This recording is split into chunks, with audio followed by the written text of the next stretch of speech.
رہے ہیں اور بلا شرکت خیر کے چلا رہے ہیں۔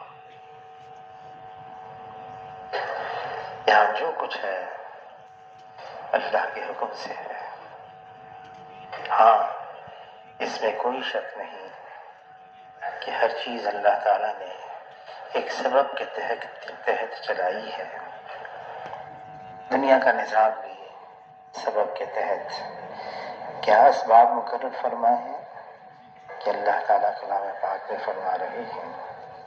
اس کا مفہوم ہے کہ جتنا فساد ہے، خشکی اور تری میں، اللہ تعالیٰ فرما رہے ہیں انسانوں یہ سب تمہارے اپنے ہاتھوں کی کمائی ہے۔ اس زمین پر انسان بنا ہوا ہوتا ہے، اس کے بدن سے نکلنے والے اعمال درست ہوتے ہیں، اللہ کو راضی کرنے والے ہوتے ہیں، تو اللہ تعالیٰ نظام کو بھی درست فرما دیتے ہیں، حالات اچھے ہو جاتے ہیں۔ اور اگر یہ انسان کے اندر بگاڑ آتا ہے، اس کا یقین بگڑا ہوا، اس کے اعمال خراب، پھر اللہ تعالیٰ بھی حالات کو ویسے لے کر آتے ہیں۔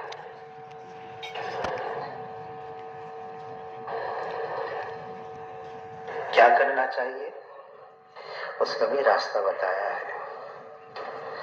اللہ کی طرف متوجہ ہو جانا ہے، استغفار کرنا ہے، اللہ سے معافی مانگنی ہے۔ ہم سارے کے سارے گنہگار ہیں۔ کل بنی آدم خطاء خیر الخطائین التواب۔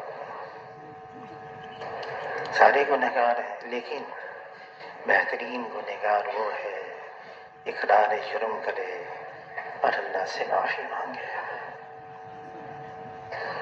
جو استغفار کو لازم قرار دیتا ہے۔ اللہ تعالیٰ ہر ضیق سے، ہر تنگی سے، ہر ہم سے، ہر غم سے راستے نکالتے ہیں، راہیں نکالتے ہیں، اور ایسی جگہ سے روزی عطا فرماتے ہیں جہاں سے وہم و گمان بھی نہیں ہوتا۔ اور حدیث پاک کا مفہوم ہے جب بندہ سچے دل سے توبہ کرتا ہے، سچے دل سے عزم کرتا ہے غلطی ہو گئی آئندہ نہیں کروں گا، پھر وہ ایسا ہو جاتا ہے جیسے اس نے گناہ کیا ہی نہیں۔ ندامت کا آنسو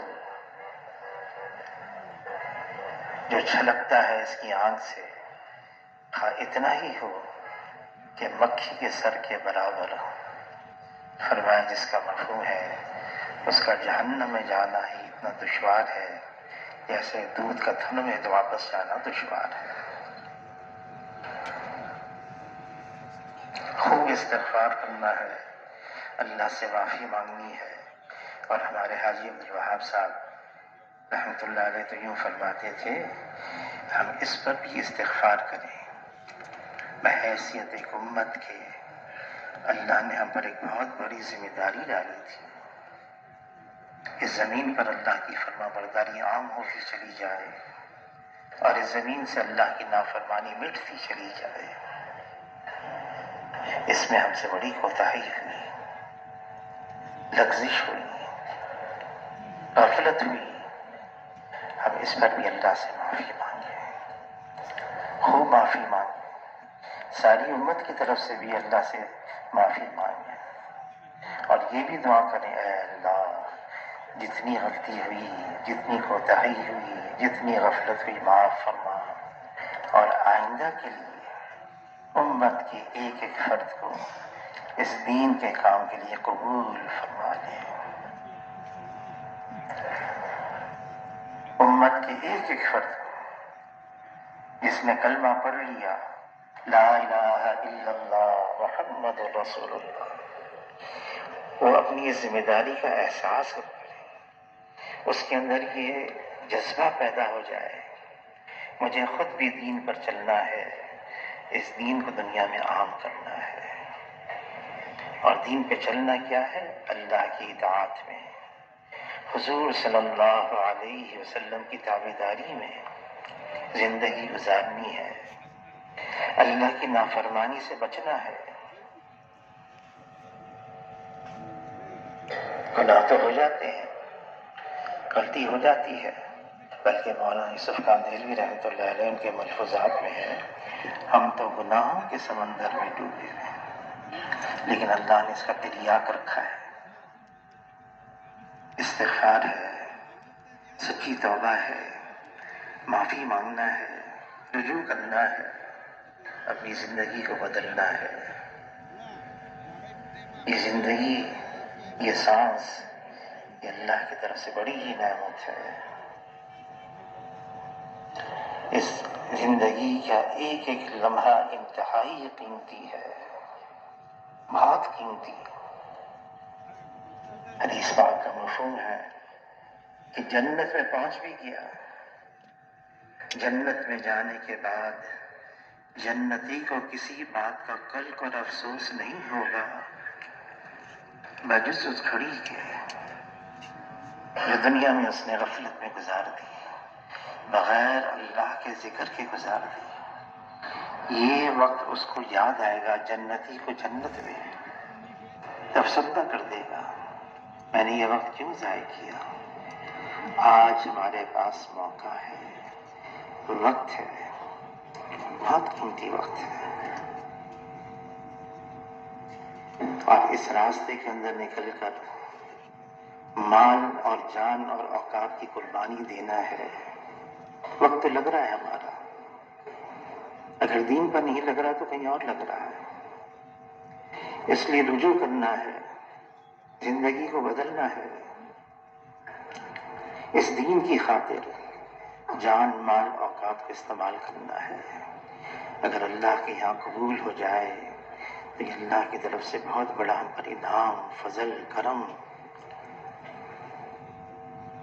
ہمارے دین کی بنیاد اللہ پہ بھروسہ ہے، اللہ پر اعتماد ہے، اللہ پہ توکل ہے، بہت بڑی بنیاد ہے یہ۔ اور اللہ تعالیٰ کلام پاک میں فرما رہے ہیں، الیس اللہ بکاف عبدا، کیا میں بندے کے لیے کافی نہیں ہوں؟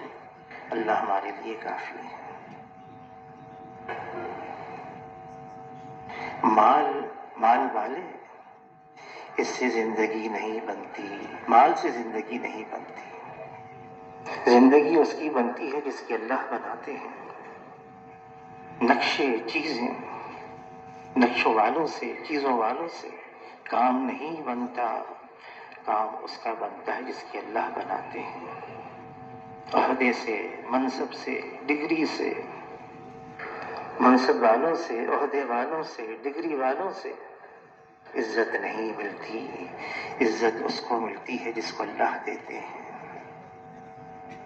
اللہ دینے پر آئے کوئی روک نہیں سکتا، اللہ بنانے پر آئے کوئی بگاڑ نہیں سکتا، اور اگر اللہ ہی روک دیں پھر کوئی نہیں ہے جو دے سکتا ہے، اگر اللہ ہی بگاڑ دے پھر کوئی نہیں ہے جو بنا سکتا ہے۔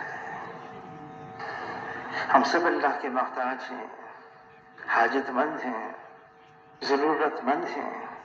خود اللہ تعالیٰ فرما رہے ہیں، اے انسانوں تم سارے کے سارے فقیر ہو، محتاج ہو، ضرورت مند ہو، غنی تو اللہ کی ذات ہے جو سب کو دے رہا ہے۔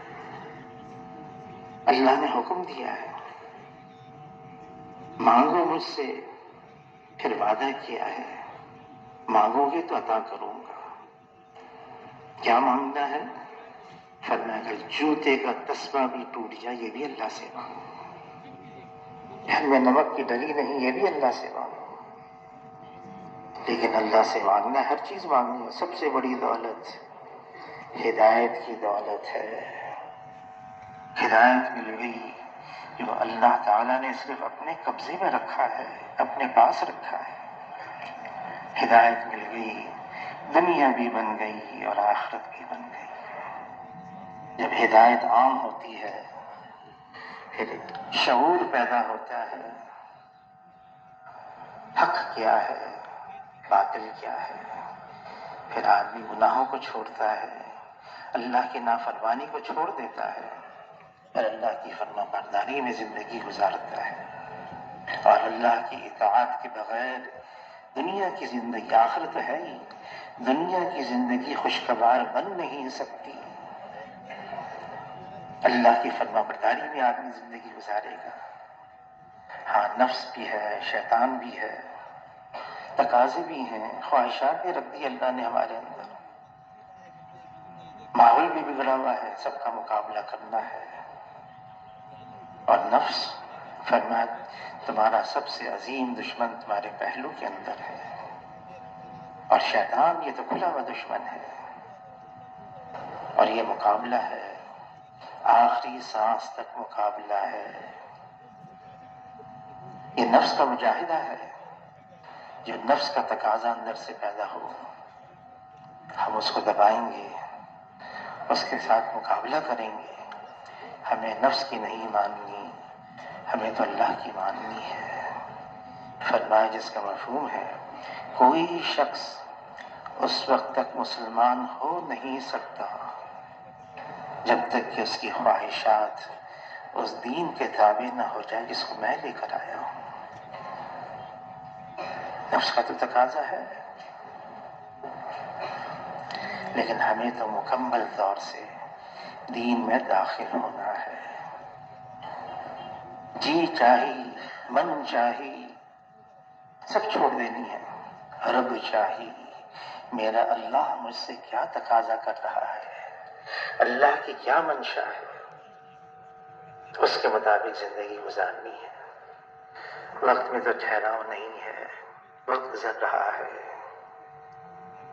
یہ دنیا کی زندگی تو ختم ہو جائے گی، پھر اللہ کی یہاں حاضری ہے، جواب دینا ہے، حساب دینا ہے، دنیا میں کیا کر کے آیا ہوں۔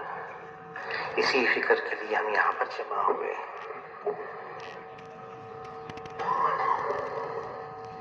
بیان شروع ہو رہا ہے،